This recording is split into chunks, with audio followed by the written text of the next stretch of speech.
Suvda oppoq rangli avtomat korobka Cobalt mashinamiz.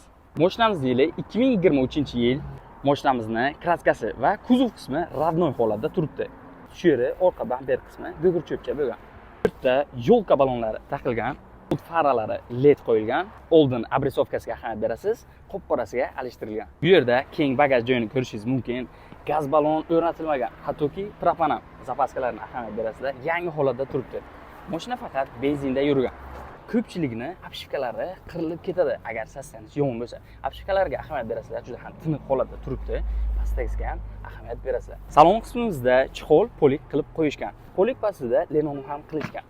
Hech qanday rasxod qilib o'tirmaysiz. Mashinamizning salon qismi juda ham shinam holatda turibdi. Rullarni tuning qilib qo'yishgan. Atroflari karbon, chetdagi punktlar ishlaydi. Avtomat korobka juda ham shinam holatda turibdi. Yurgani esa 10.300 km yurgan. Xullas mashinamiz juda ham shinam holatda. Orqa eshik zavodskoy tonirovkalari, apshifkalari va orqa sdenniklarning holati. Xullas mashinamiz tayyor holatda turibdi. Olasiz, minasiz, hech qanday xarajatsiz. Narxini egalari $12.800 deyaptilar. Mashinani keling, ko'ring, haydab ko'ring, ustozingizga ko'rsating. Agar yo'qsa, yana kelishtirib beradilar.